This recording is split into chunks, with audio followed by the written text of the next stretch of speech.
Fala pessoal, beleza? A aula de hoje é o capítulo 4, Economia Europeia. Vou fragmentar esse capítulo em duas partes. A primeira, os principais assuntos a ser abordado vai ser os processos de regionalização que ocorreu no continente europeu, processo de industrialização da Alemanha, da França e do Reino Unido, União Europeia e o Brexit. Beleza, pessoal?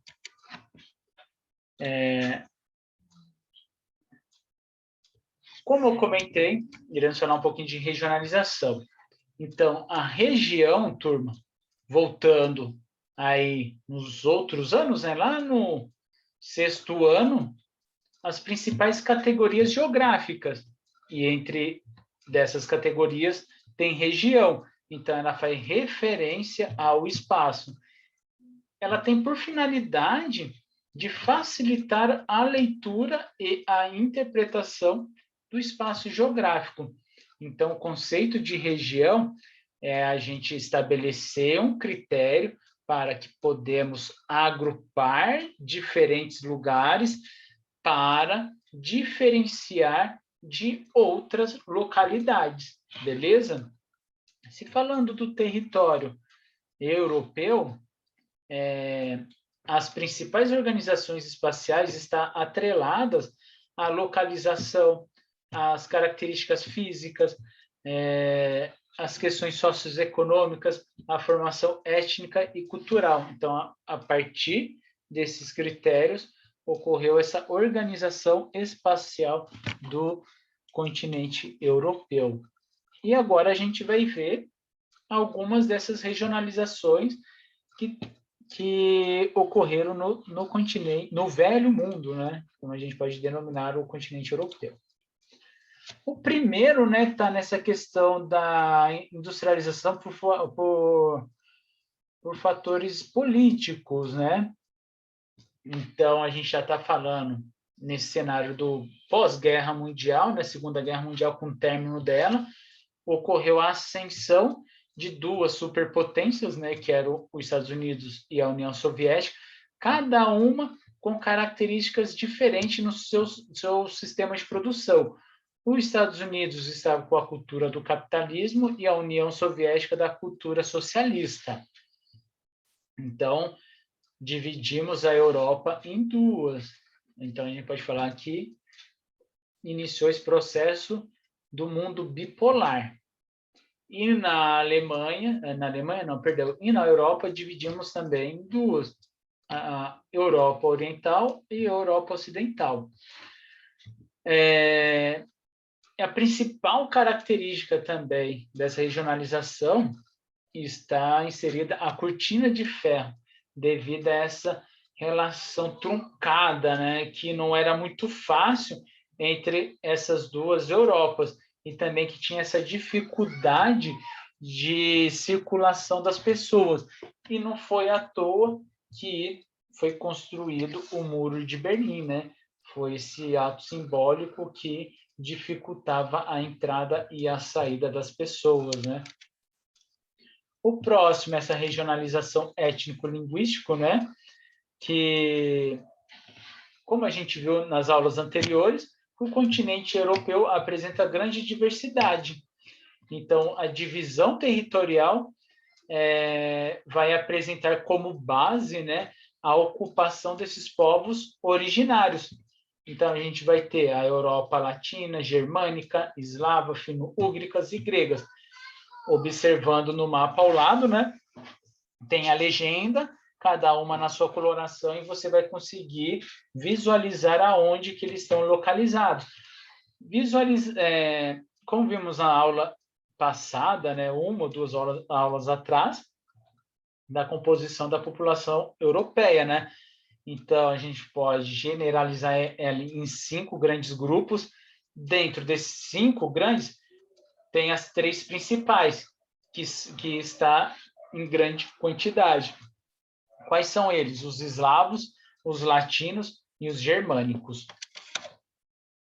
A próxima regionalização vai ter esse caráter de localização geográfica, né? Aí também a gente pode fazer o aspecto também, tanto do clima, relevo e vegetação. Aí a gente vai ter a América do Sul, ou a gente pode denominar como a América do Sul, não, perdão, a Europa do Sul ou a Mediterrânea, a Europa Ocidental e Central, a Europa Oriental ou de Leste, ou a Europa Norte ou Nórdica, beleza, pessoal? É a mesma coisa, visualizando o mapa, na legenda, cada uma na sua coloração, e onde vocês vão conseguir identificar quais são cada uma delas, beleza? O próximo é para fins estatísticos, então a ONU, ela também criou a sua regionalização para coletas de dados, para depois fazer a sua divulgação aí nessa questão, numa escala ampla, na macro, né? E dentro dessa regionalização vai ter 4 grandes áreas, né?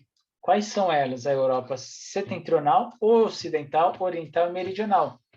Mesma coisa, mapinha, legenda, coloração, e vai conseguir identificar cada uma dessas áreas.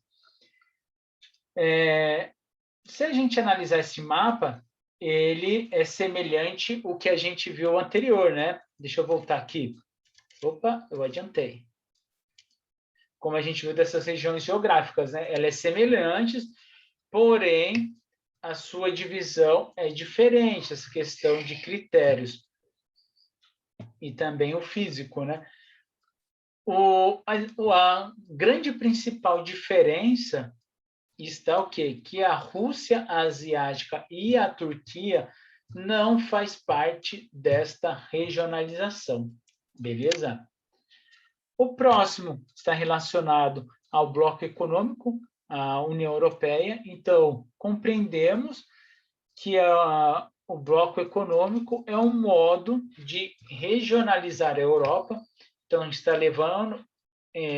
qual é o critério relevante aí? É a semelhança nas relações econômicas entre os países que o compõem. Beleza, pessoal? Vamos falar agora da centralidade do poder, que o desenvolvimento histórico dos países que compõem a Europa levaram a uma configuração econômica menos centralizadora. Não é como ocorre aqui na América. Quem tem essa hegemonia do poder econômico é os Estados Unidos, na Europa não. Então, esse poder vai ser dividido, então não vai estar centralizada em um único território, e sim vai estar centralizada em 3. Quais são elas? Observando na tabela, a gente já vai ter uma evidência, pessoal. Quais são os 3 maiores PIBs que compõem a Europa? A gente já está vendo aqui, em 2018 está sendo a Alemanha, depois Reino Unido e França. Então, são eles que vão compartilhar o poder econômico e político na Europa. A ascensão desses 3 é atrelado a diversos fatores. Entre eles, é o contingente populacional, os padrões de hábitos e consumo, a organização econômica e o processo histórico de industrialização. Este mapa faz a referência, né, mas de outra maneira, né, não é mais em tabela, mas em mapa, dos principais PIBs que compõem a Europa. Olhando na legenda, na escala aqui de 0 a 10, de 0 a 10, não, perdão, de 10 a 20, são aqueles países com o maior PIB, e a localização deles está nesses 3 países, né, que é a França, Alemanha e Reino Unido, beleza? Agora, o processo, né, de industrialização das grandes potências europeias, o que a gente tem que ter em mente aqui, turma, que esse processo de desenvolvimento tiveram trajetórias muito diferentes. O primeiro que a gente vai abordar vai ser a Inglaterra. Com a explicação, você já vai conseguir entender essa trajetória do processo de industrialização, essa trajetória do processo de industrialização desses países. Então, a Inglaterra, ela é denominada como a industrialização clássica, né? Então, ela foi a primeira, a pioneira, né, a se industrializar. E não foi à toa que foi ali que surgiu a primeira revolução industrial. Então, ele iniciou aí próximo aí do século XVIII e se amplificou até o século XIX, falando da primeira revolução industrial. Um marco importante aí da primeira revolução foi o quê? O avanço tecnológico, o surgimento do motor a vapor, onde que colocamos a máquina na linha de produção, começamos a mecanizar, beleza? O próximo a se falar é da França, né? Se comparando com a Inglaterra, a França teve um processo de desenvolvimento industrial tardia, né? Então, ela teve o início do século XIX, porém, esse processo de industrialização foi motivado pela classe burguesa. Por que pela classe burguesa? Porque elas eram as detentoras do grande capital, porque não era qualquer um que podia se industrializar, porque os maquinários eram caros e a concentração de capital estava na mão da burguesia. Então, foi ela que impulsionou o desenvolvimento industrial na França. Beleza? Olha a diferença. Porque na Inglaterra tem esse caráter aí do expansionismo, onde que ela conseguiu acumular capital. Com isso, ele conseguiu gerar, né, toda essa riqueza para desenvolver esse processo industrial, onde que consolidou o seu mercado consumidor e assim por diante. Voltando para a França, né? Então, foram os burgueses que consolidaram o processo de desenvolvimento industrial. E o local onde que teve a maior influência das instalações industriais foi Paris. E com a queda da monarquia francesa e o fortalecimento da classe burguesa, o controle político cresceu, e o controle político fez crescer o interesse da França. Então, eles começaram a expandir cada vez mais.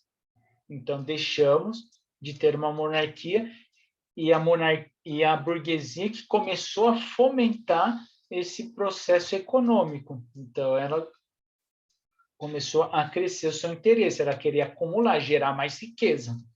Beleza?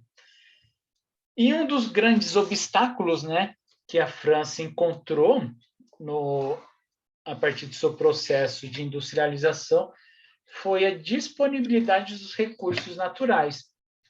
Então, a França não era abundante, eram poucas áreas que tinha concentração dos recursos naturais. Então, esse era um dos grandes gargalos que poderia colocar em xeque, né, o desenvolvimento industrial da França. O próximo é a Alemanha, né? Então, teve um processo de industrialização mais tardio, se comparando com a França e com a Inglaterra. Então, ela se desenvolveu no fim do século XIX. Ó, comparação dos séculos. A Alemanha, 18, França, início do 19, e a Alemanha, no final do século XIX, indo para o século XX. Então, esse desenvolvimento só deu através da sua unificação territorial, que isso ocorreu aí em 1861, com a junção do Reino da Prússia, né, que é essa que está em coloração de laranja, com os outros estados menores, que são essas de amarelo.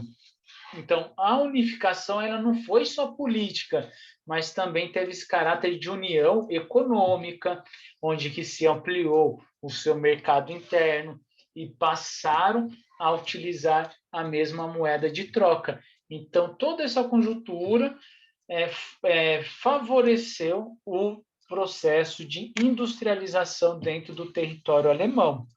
Beleza? Isso aí foi até aí, a partir daí, né, tanto da França como da Alemanha, a gente pode compreender que foi a segunda revolução industrial, que a segunda ela ocorreu junto com a dos Estados Unidos, beleza? Ele conseguiu ser independente, a sua independência da Inglaterra. E, com isso, ele começou a se desenvolver industrialmente e, junto com a Alemanha, veio esse processo de industrialização junta, tanto da Alemanha como a Estados Unidos. Aqui estão os principais fatores, né, da unificação, né, como eu falei, expressa na forma dessa imagem, né?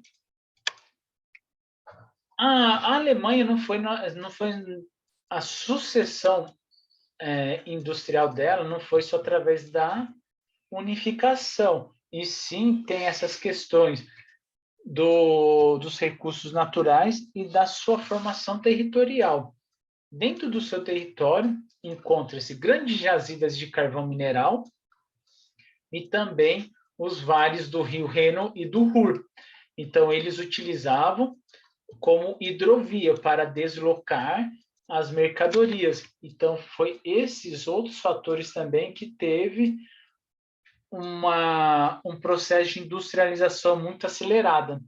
Não foi devido só à unificação política e econômica, mas sim a gente tem que lembrar dos fatores naturais que compõem o território alemão. Nesse período, turma, do 18 e 19, a economia dessas três grandes potências estava voando, estava crescendo de uma forma extraordinária.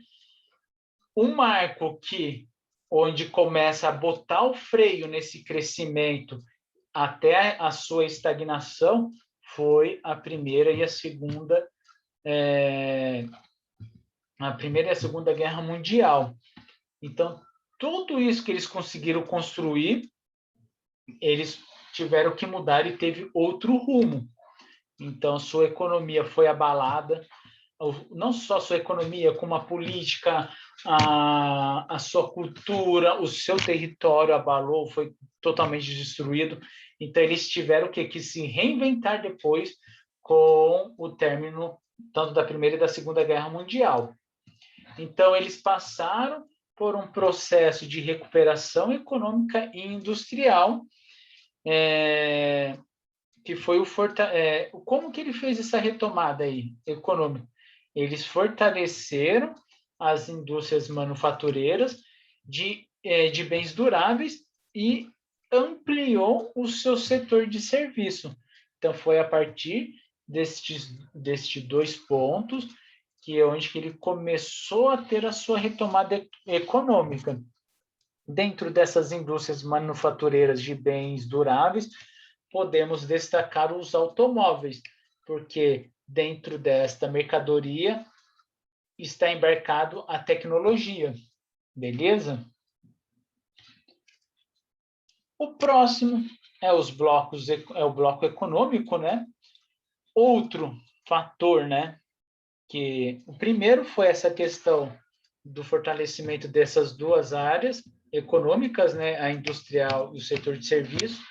O outro foram desses países se conversarem, tentar se organizar, criar um bloco econômico, que teve um início em 1950, que em 1990 se tornou a União Europeia. Qual é o objetivo central da União Europeia? É de estabelecer um mercado comum e de livre circulação de pessoas entre os países membros. Então, isso aí que é a principal característica aí da União Europeia. Vai ter um lado bom, um lado ruim para ambas as partes, tanto para os países grandes e para os países pequenos.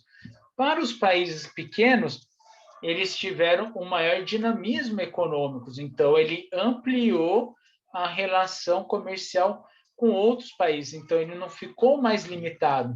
Então, todos os países que estavam compondo a União Europeia era o seu mercado também, ele conseguiu ampliar. E as grandes economias, eles começaram a ter vantagens em acordos econômicos estabelecidos por eles. Então, são eles que vão fazer a diretrizes desse bloco econômico, porém, esses acordos vai ser para benefícios próprios, né? Em cima dos pequenos países. A União Europeia está estruturada em um sistema representativo, né? Como a gente pode visualizar aqui nesta imagem, que é o parlamento, né? Que é composto por 751 deputados. E dentro deles vai sair um que vai representar o bloco. Beleza? E a gente vai falar do Brexit, né? Esse evento atual, né, que teve início no 2016, que o parlamento britânico ele realizou um referendo, né, com a população, que nesse referendo estava o quê? Falando se eles eram favoráveis ou não com a saída do Reino Unido da União Europeia. E por incrível que pareça, a população, a maior parte da população queria que o Reino Unido saísse da União Europeia. Isso foi uma medida popular que o parlamento acatou, em que o bloco da União Europeia teve que rever todas as suas questões políticas e econômicas que compõem o bloco, né? Com a sua saída, ele não pode mais favorecer esses favorecimentos como ele estivesse no bloco, né? Então, as políticas vão ser outras para o Reino Unido. O que o Reino Unido alegava? Por que eles saíram? As principais motivações que levaram, então, à sua saída foi o grande índice de imigrantes vivendo no país, devido a essa questão da livre circulação, né? Então, as pessoas poderiam morar, residir em outros territórios, não tendo muita burocracia. Com isso, estava indo muito imigrantes, e isso a população já ficou descontente, porque estava perdendo empregos, né? E o outro, que a contribuição econômica do Reino Unido era maior do que os outros países. Então, entre essa questão, por ser uma superpotência, a sua contribuição é maior do que esses países pequenos. Eles queriam essa igualdade na contribuição. Então, foram esses dois fatores que teve o descontentamento da população e fez o Reino Unido sair da União Europeia. Beleza, pessoal? Turma, mesma coisa. Dúvidas? Pode escrever no bate-papo. Pode mandar um e-mail para mim, que numa das abas aí do canal tem um e-mail. Ou em aula, tudo bem? Aqueles de fórum também, que não faz parte do nosso ciclo de convivência, né? Mas como está em aberto, dúvidas, mesma coisa, no chat ou no e-mail. Só não falo pessoalmente porque não sei da localidade de vocês. Beleza, pessoal? Falou e até mais.